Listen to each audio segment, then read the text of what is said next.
Welcome to the Entrepreneur Podcast, where we take a look inside the lives of the accomplished and successful businessmen and women. We'll get up close and personal with the founders of booming startups. So lean in and prepare to carry away something to skyrocket your own business. Please subscribe to our show and do leave us a review. It means a lot to us. Now, here's your host, Rajiv.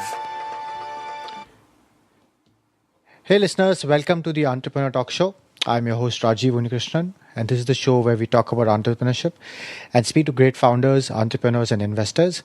Today we have with us Sunil Savra, Managing Trustee at Head Held High, and also the Chief Strategy Officer at Automated Workflow Private Limited.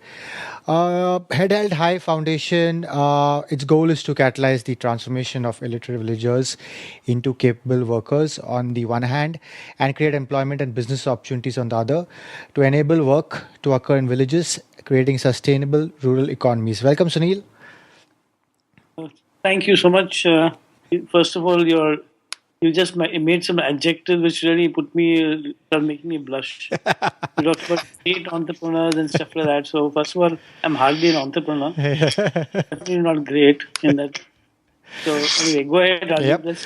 So just to brief intro, Sunil studied at Sydenham, and also his two main passions are eradicating poverty from India and also enabling the transformation of the the way work gets done. Before Head Held High, he worked at IBM and also Image Microforms. Again, Sunil, welcome to the show. Please do fill in the gaps in the intro and do let us know what's going on in your world today. I think you covered it well. Started out with a first job for 7 years, Okay. carrying a bag. Then I started my first company called Image Microforms. Okay. Ran it for 10 years. Sold it to my partner. Then joined IBM, who were very kind enough to take me for a few years to look after the Asia-Pac region and for this particular line of business. And then we started automated workflow. And about 8 years back, we also started Head Held High. All right. So before we get into the company, I mean, any passions outside of work, Sunil? Well, actually, it's transformation of people. Okay. That's really the thing, the fulcrum of whatever I do. And it's not something that I have a choice about. It's just, I'm sort of, there's an impetus to do that. All right. So I've been running transformational workshops for 20 years, which is about finding out who am I and why am I here on this planet. Okay. And then how do I live a life of balance, doing all these things. So what inspired, how did Head Held High start? I mean, what is the inspiration for it? When I left home, I sort of went to Dharavi and lived there for 7 months. Okay. Wow. And experienced a bit about poverty. I don't think they can call that real poverty. Yeah. But, I was getting a salary of 350 rupees and paid 110 rupees rent for that 8 by 8 foot part of the Jhopparpatti. And I would put 50 rupees for the one bulb in the room. So the rest of the money would be spent to get to office and come back and also eat. So it wasn't easy. And I think that that didn't sort of trouble me so much. But when I used to see in the train coming from Sion or then later on Vikhroli, all the people, having to go onto the railway tracks to go to the toilet, and then getting to learn that the women folk had to get up at 4 in the morning to escape being molested, and they had to also do something similar in the dark.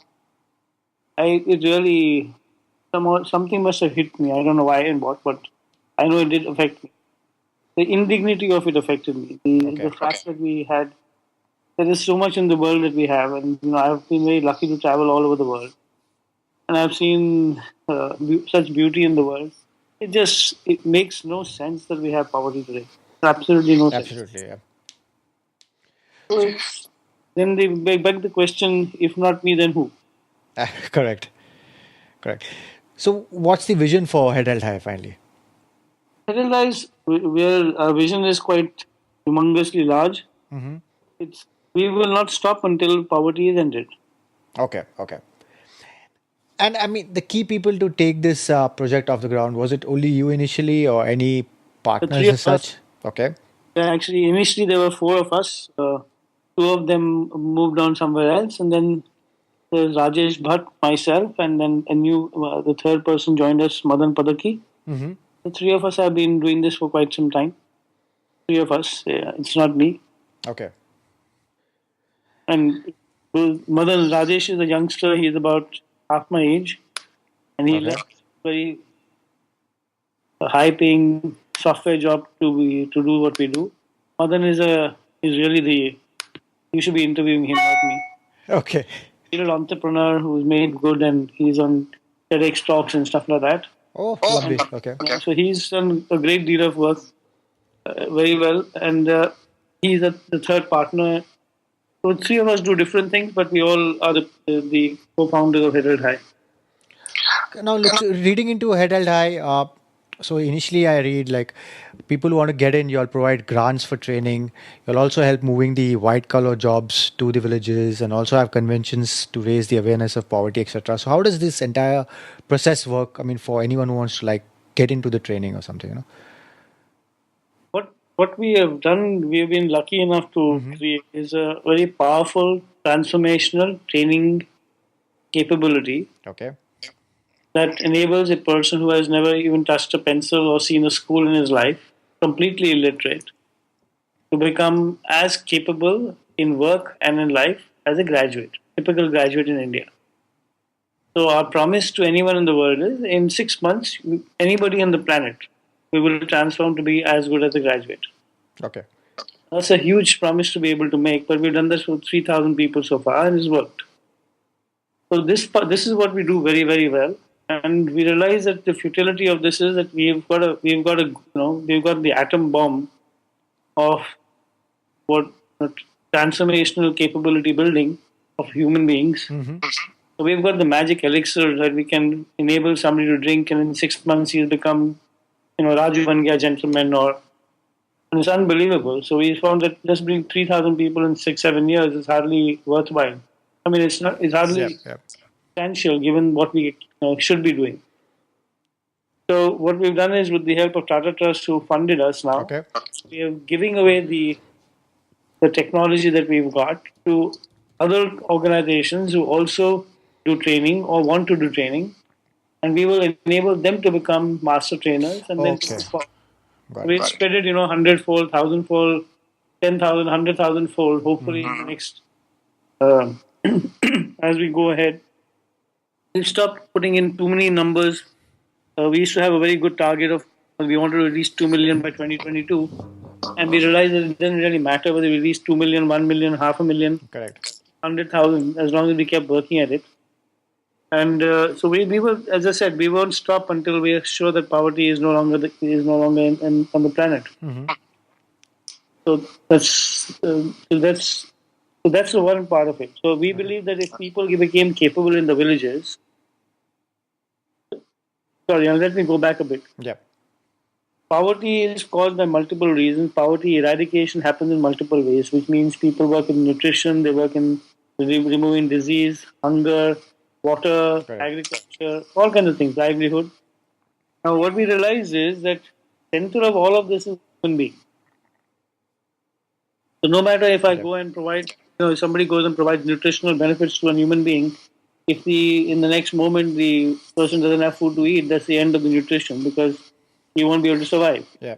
Or if he gets a micro loan because he wants a wedding in the family and he's now broke again, there's nothing he can do about it, and he has no ability to work. So he is never going to get off the ground. So the first thing we thought is that we must make everybody capable in the country. If you make everybody capable, then whatever other means which are used to impact them will work, is what we believe, and be sustainable. So that's the first thing we did. One is the first thing is to enable people to become capable. Yep. The other program we built was something called Global Action on Poverty. Global Action on Poverty recognizes that there are already 3 million change makers or NGOs in India.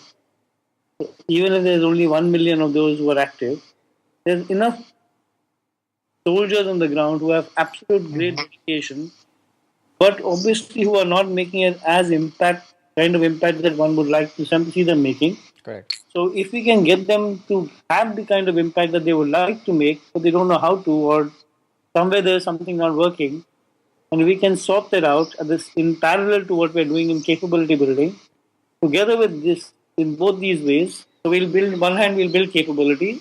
On the other hand, we'll build capability of those people who are making an impact in poverty to be doing that tenfold, hundredfold better to scale those organizations Yep. such that they are going to work in nutrition, agriculture, health, in all these other areas. They'll make an impact. So that's like a 20-year vision. So we are looking at 20 years, 30 years, 100 years. We don't care how long it takes, but we think that together these things make good sense. One on one hand, make a human being capable. The other hand, whatever is being done, do it at scale. Do it Okay. at scale. Do it in a sustainable manner. Okay. So you'll have these three phases of identifying the correct people, training them, and then of course doing the examinations after that. And you've seen everyone, all of these people who go through this finally secure jobs. Well, to them secure jobs. We Okay. have a very powerful placement organization. We also have something called Entrepreneur, which is trying to create a network of entrepreneurs, and we're trying to help people to become entrepreneurs. Okay. It's at a very low level at this stage. We're trying to get that off the ground, and the current set of training batches will include an entrepreneurship capability as well as also the providing them a database of possible work that the entrepreneurial work that they could do. Mm-hmm.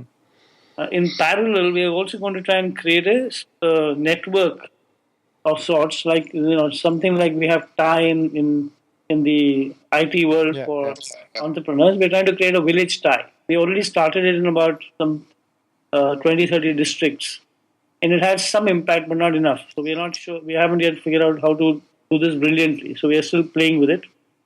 But that's the intention. So we also want to create entrepreneurs at the same time, because that's another way to create jobs. And everybody can't get a job in the village, so it's Yeah. a good thing to have entrepreneurs. So, sorry for the long answer, but the intent is for us to enable those people to have work to do, either through jobs or entrepreneurship. Okay. But we don't guarantee it to them. We found that about more than 80% of them do get jobs. Wow. We get them jobs, or we at least the first job, and some of them actually go back to study. Some surprisingly, and now that they've either passed the first 10 standard exam or they realize that they can do something easily, they go back to studying because they want to now they have an aspiration to grow even more. Some of them do that. Some of them now with the new knowledge go back to the farm and start or into the village and using that knowledge to do something. So it's quite interesting, how people Sure, like yeah. to use their lives depending on what they think is best for their lives. That's great. And so, are you all across like pan India, or is it certain area that you'll cover now, for now at least? We've been so far mostly in Andhra, Okay. Karnataka, and Maharashtra.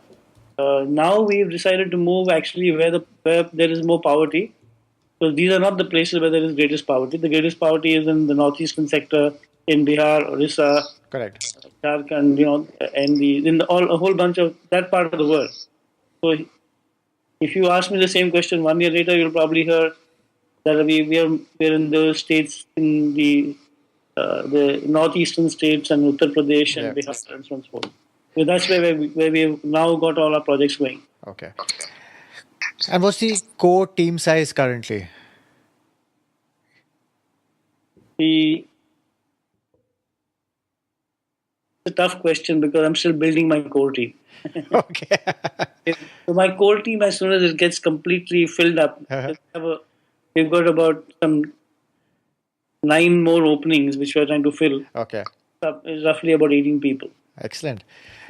So moving out of kind of the work you do, so who influenced you most in life? That's easy, Gandhiji. Okay. And what's some of the best advice you have received over time? I was reading that question. I really don't remember because I've got so many pieces of wisdom from so many people. I could, probably quote some tens of them, but I can't remember any single one at this point of time which I could. I think that the best piece of wisdom that I've received is through my mother, seeing her in action. Okay. Because when we were kids, when I was a kid, she would we would walk on the street and she'd see a person who would come into her and say, wants to beg money. Yeah. She said, do you want to work or do you want to study? And if they said yes, then go and, take them to a place, find somebody to teach them, find some, she'd arrange a classroom somehow, bully a friend to give her space, bully another friend to give a class the board, bully a third friend to go and teach. But she wouldn't stop. So she taught me unstoppability, in the sense without my knowing it.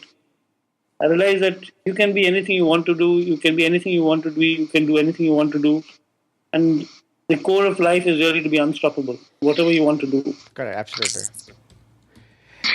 And so you have had corporate jobs, etc. But when did you know over time you were meant for entrepreneurship? I didn't. I had no choice because I was doing very badly in my job. So the thing is, I found a new idea, Okay. and I thought that was a good idea, and I presented it to my head of my company in Methodex, who is now a good friend, not a good friend, but I know who I respect a great deal now, Mr. Kataria. And I presented to them saying, look, we should be doing this as well as what we do. And they turned it down saying, no, it's a bad idea. I couldn't figure it out and I was puzzled when I was just a problem solver. And I found that it solved a good deal of, it made sense. Yeah. Okay, I was too stupid to know that you couldn't start a business with no money. And I started anyway. And I took money from people like Reliance and others, advanced money. And then I started the company based on that.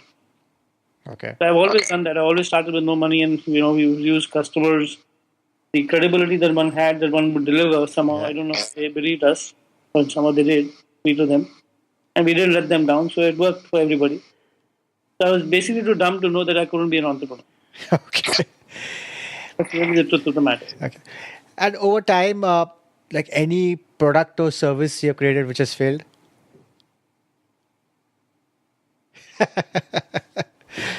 I have no memory of them because they would have. First of all, as a CEO of a company, I've been terrible. I don't know how to run companies. Okay. I'm very good at vision. I'm very good at what is called creating a vision, building a strategy, building a team, putting it together, envisioning it, and all of that. I'm supposed to be pretty good at. What I fail to do is to be able to run the organization. I get bored very quickly, and what's been now told to me by some experts is I must find people who are very good in execution. So far I've been lucky with that. Okay. Therefore, those people have done a great job. And we failed at many things. We failed at not learning how to scale quickly enough. I didn't know the meaning in the commercial world that I was in. Okay. Until when I ran the company for about 8-9 years. Then I handed it over to my partner, who was much better than I am. And I still didn't know that you built a company to sell it. Somebody asked me, what is your exit policy, exit strategy? And I said, why would I exit? It's my company. I built it. I don't want to exit it. Why should I exit it? They said, are you mad? The only reason you build a company is to exit it. Oh, I didn't know that. And then I began to understand the IT jargon and realize that, oh yes, you're supposed to make a lot of money and so on and so forth. And so you build it differently. And we were all amateurs, really. And we had no... I can see that with today's knowledge and thought, if I had started done this 20 years ago, we could have done a far, far more powerful job. I think I had a great time doing what we did the way we did it. I think we should be described as a lifestyle organization, the one which we had. Okay. Now we've brought in a professional CEO, very high-powered guy, 20 years later. But we survived 20 years, quite unbelievable, doing the same thing and doing it pretty well. I think if I have to compare it to an Infosys success, we are a failure. Did we have a great time doing what we love to do? I think we're a success. Correct. And the team, the people who I started with and the people who are there today are 90% the same. I think that's a success. Absolutely, yeah. And but what we didn't do was do it really at the speed we could have. So I have one of my partners in the commercial organization is a very young chap also, and so he is quite impatient, and correctly so. I think he's right. We should have been significantly larger than we are today because we learned our lessons faster. Mm-hmm. Sorry, long answers to very good. So, any low point, throughout your career where you just want to completely give up? about 30, 40 times when we wanted to say, this is rubbish. Never work. We have no money to pay salaries next month. Next 6 months, we haven't taken salaries. Will we survive? Will we die? Will we? Again, we're just stubborn people. We said, we'll manage it. We'll figure it out. We'll get there. So that part sort of kept us going. And luckily, I think we have had, whatever we say with our partners, you'll always have good and bad stuff. You'll have people, you'll have jhagda and you'll have issues. But one thing about all of us, we trusted one each other and we had a great time. Sort of, we haven't parted ways, which I thought was fantastic. Yeah. Which was quite a phenomenal thing. And so we just were too stubborn. Okay. And in terms of, do you believe, what do you believe is the most important element to succeed in business? Over time, over experience. Same thing, unstoppability. Okay. Used to give up. Okay. And anybody who puts his heart and soul into anything does it for a long enough time. And I think this guy wrote about it. No, you spent 10,000 hours doing the same thing. You'll be good. I think it's so cool. Okay. And do you believe everyone has a potential to be a success in his or her business or cause? And that's what Head Held High stands for. That's that's our driving principle. Okay. We believe that every single human being on this planet is capable of being anything that they want to be, and we have ample proof of that. So we live it day and night. Okay. And anything that presently happening at present, like this, getting you really excited, like any new launch, anything coming up? Started a new in Head Held High. We've now decided to give away what we created. And that one would have thought would have been a cinch. When I remember my first partner who headed an NGO, he says, when we prove this, there will be a line outside your door for people who want to do this. I haven't seen that line. I'm finding it's quite strange. I thought it would be lovely to give away the technology, which is very much proven. Pretty much everybody agrees that this is the best thing going in the world. However, despite all of that, it's very difficult to get people to want to do this. It's not that easy. Yeah. So that's a new challenge for me. That you want to give away something and you're not charging anybody for it. It is of great value, accepted by some of the world's most powerful, London Business School, London School of Economics, Imperial College. Who's who of the world? Mr. Tata. Everybody is phenomenal. So why wouldn't anybody want to do this? They do, but different reasons. But It's not as easy as I thought. Okay. And where do you see yourself and your business, and not business, but Head Held High, let's say in the next 2 to 3 years? That question. Where do you see yourself and Head Held High, in, let's say, in the next 2 to 3 years? The team that we built will sort of be mature in the next 3 years. And we've moved forward to the place that we've now got rolling on a very like a machine. There's some other ideas that we have in play, which we want to start working on in the next 1 year. Okay. We're doing a lot of work in the leadership area. For instance, independently of Head Held High, we started a new organization to provide very powerful leadership programs so that we can build more and more, hopefully, a new Martin Luther Kings, Gandhiji's, people of greatness in the world. We think if we had 1,000 Nelson Mandelas and Einstein and Gandhis, we would have a completely different world. So one of the new things we want to do is to sort of, we've developed a pretty powerful program to do that, which uses the similar transformational capability we have in transforming a villager, but obviously, it works differently. So therefore, in 3 years, I'm hoping that I'll be doing a lot of work on that as well. Okay. So now we come to a part of the show which is a quick fire round, simple, brief answers. Okay. So when people ask you what do you do, how do you answer that? What I do? Yeah. Catalyst and transformation. Okay. When you think of the word successful, who is the first person that comes to mind? Gandhiji. What do you excel at that people might not realize? Do I excel at which people may not realize? Yeah. Information. Okay. And what is something you believe in that other people think is insane? That poverty will be eradicated. Okay. And what you would say is your greatest weakness? Managing companies. And finally, Sunil, any last thought or piece of advice that you would like to give our listeners? Nothing. I can't give advice. Okay. And please let our listeners know how they can reach you and also Head Held High. My name is Sunil Savara. It's sunil.savara at headheldhigh.org, which is head-held-high.org. Okay. Very easy. All right. Or the other shorter way is savara at gmail. Okay, got it. Again, Sunil, thanks for taking the time to talk to us and inspiring our listeners to start their own ventures and social ventures, and all the very best at scaling Head Held High. Do visit head-held-high.org and visit us at theasianentrepreneur.com to get the show notes, and please subscribe to the show. Thank you.